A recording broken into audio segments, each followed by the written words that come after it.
Hello সবাইকে, কেমন আছেন আপনারা? আশা করি ভালো আছেন, আমিও ভালো আছি। তো এই যে চলে আসলাম সকাল সকালে ঘুম থেকে উঠে রান্নাঘরে। আর প্রথমে এসেই আমি একটু মোছামুছি করে নিচ্ছি। একটু নোংরা ছিল, আগের দিন পরিষ্কার করা হয়েছিল না, তো ভাবলাম একটু চুলাটাও পরিষ্কার করে নিই আর ঘরটা একটু ভালো করে পরিষ্কার করে নিই। তো রান্নাঘরটা আগে পরিষ্কার করে তারপর হচ্ছে আমি এখন ভাতটা বসায় দেব। তো আমি আগে চালটা ধুয়ে নিচ্ছি, ভালো করে ধুয়ে তারপরে আমি ভাতটা বসায় দিয়ে অন্য অন্য কাজগুলো করে নেব। চালটা কিন্তু আমি বেশ কয়েকবার করে ধুয়ে নিছি, তো ক্যামেরাতে তো অতবার দেখানো যায় না, তো একবার করে আর কি দেখানো হয়। তো এখন আমি ভাতটা বসায় দিলাম, দিয়ে আমি ঢাকনাটা দিয়ে দিলাম, দিয়ে ঢেকে তারপর হচ্ছে আমি এখন চলে যাব অন্য অন্য কাজ করে নেব। আমি এই জায়গায় একটা কড়াই নিয়ে নিয়েছি, যে কড়াইতে আমি রান্না করব ওই কড়াইতে আমি কয়েকটা ডাল নিয়ে নিলাম। তো আজকে আমি ডাল রান্না করব পেঁপে দিয়ে। তো এই যে মুসুরের ডাল নিয়ে নিলাম, নিয়ে আমি এখন হচ্ছে ডালগুলো ভালো করে ধুয়ে নেব। ধুয়ে তারপরে একটু সময় রেখে দেবো, ভাত হতে হতে ডালগুলো একটু বেশ নরম হয়ে যাবে, তাহলে তাড়াতাড়ি ডালগুলো সেদ্ধ হয়ে যাবে। এর জন্য আমি আগে থেকে ধুয়ে আমি রেখে দিচ্ছি। তো ডালগুলো কিন্তু খুব সুন্দর করে চটকা চটকায় ধুয়ে নেব, আর ডালের ভিতর কিন্তু অনেক ময়লা থাকে। ডালগুলো ভালো করে ধুয়ে রেখে তারপরে যে চলে আসলাম একটু কাটাকাটি করে নেব। তো পেঁপে রান্না করব ডাল দিয়ে, তো পেঁপে কেটে নেব। আর হচ্ছে এই যে করলা কেটে নিচ্ছি, তো একটা করলা ছিল, এই একটা করলা হচ্ছে আমি ভাজি করব, তো একটু গোল গোল করে কেটে নিলাম, একটু মোটা মোটা করে। তো আমি একা খাবো, তো আমার মতো করেই আর কি ভাজি করব। তো যাই হোক, করলাটা কিন্তু কেটে নিচ্ছি আর পেঁপেটাও কেটে নেব। পেঁপেটা কিন্তু আমি অর্ধেকটুকু নিয়ে নেব আর বাকি অর্ধেকটুকু রেখে দেবো, পরবর্তীতে আর কি খাওয়া যাবে। আর আমি সব সময় একটু অল্প অল্প করে রান্না করি, কারণ আমার ঘরে কিন্তু খাওয়ার লোক নাই। তো লোক সংখ্যা কম বলে তার জন্য আমি সব সময় অল্প করে রান্না করি, বেশি রান্না করলে থেকে যায়, নষ্ট হয়ে যায়। তো যাই হোক, পেঁপেগুলো কিন্তু আমি একটু টুকরো টুকরো করে কাটে নেব। তো ডালের ভিতর দেবো, তো একটু টুকরো টুকরো কাটে নিলে একটু ভালো হবে, মানে আমার একটু সুবিধা হবে। তো যাই হোক, আমি টুকরো টুকরো করে পেঁপেগুলো কাটে নিচ্ছি। আর পেঁপে দিয়ে ডাল কিন্তু অনেক দিন খাওয়া হয় না, তার জন্য আজকে মন চাইলো যে একটু পেঁপে দিয়ে ডাল রান্না করি, তার জন্য পেঁপে দিয়ে একটু ডাল রান্না করব।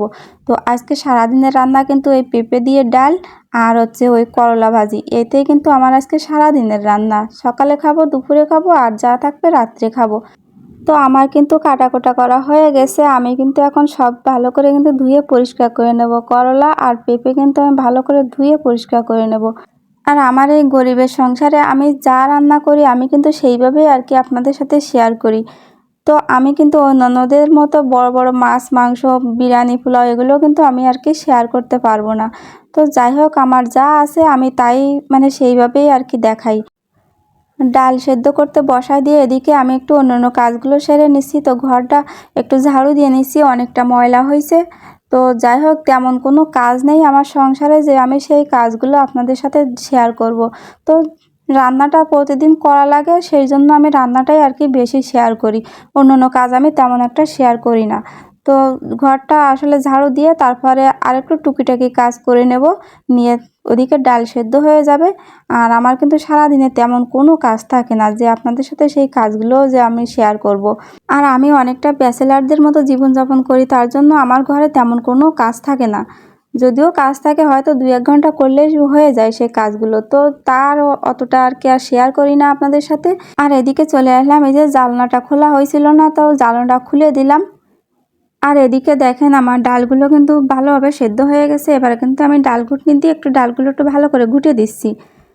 তো এইভাবে কে কে ডাল ঘোটেন একটু কমেন্ট করে জানাবেন। তো এখন কিন্তু ডাল ঘোটা হয়ে গেছে, আর আমি জল দিয়ে দিচ্ছি একটু পরিমাণ মতো। আর ডাল একটু পাতলা পাতলা হবে, আর পেঁপে দিয়ে দেবো, তো ওই জন্য একটু পাতলা পাতলা করে রান্না করব। আর এর ভিতর কিন্তু এই যে কাঁচা জাল দিয়ে দিলাম আর একটুখানি হলুদ দিয়ে দিছি। তো ডালগুলো কিন্তু আগে এক উতলন দিয়ে তারপরে কিন্তু আমি ডাল তেলে দেবো। যখন ডাল তেলে দেবো তখন কিন্তু আমি পেঁপেগুলো দিয়ে দেবো, আমি কিন্তু পেঁপে আগে দিব না। তো পেঁপেগুলো কিন্তু তেলে ভাজে দিলে তখন কিন্তু একটু ঘ্রাণ আসবে অন্যরকম। তো এই যে ডালে এক উতলন দিয়ে নামায় রেখে তারপরে এই যে ডালে এখন তেলে দিয়ে দেব। তো কয়েকটা জিরা দিয়ে দিছি, তেজপাতা দিয়ে দিছি, আর হচ্ছে এই জায়গায় রসুন কুচি দিয়ে দিছি। তো শুকনা মরিচ দিলে একটু ভালো হতো, একটু অন্যরকম ঘ্রাণ আসতো, কিন্তু শুকনা মরিচ ছিল না। তো এবার এই যে পেঁপেগুলো দিয়ে দিলাম, আর লবণটা কিন্তু এখন দিয়ে দিলাম, লবণ দিয়ে দিলাম আর একটু হলুদ দিয়ে দিলাম। তো লবণ কিন্তু পরিমাণ মতো দিয়ে দিলাম, কারণ আগে কিন্তু আমার লবণ দেওয়া ছিল না ডালে, তার জন্য এখন পরিমাণ মতো লবণ দিয়ে দিলাম। দিয়ে পেঁপেগুলো কিন্তু একটু লাল লাল করে ভালো করে ভাজে নেব। এবার কিন্তু ডালগুলো দিয়ে দেবো এর ভিতর। এইভাবে কিন্তু পেঁপে দিয়ে ডাল রান্না করলে কিন্তু অনেক টেস্ট লাগে। আর পেঁপে না, শুধু যে কোনো সবজি দিয়ে রান্না করলে কিন্তু এইভাবে অনেকটাই টেস্ট লাগে ডাল।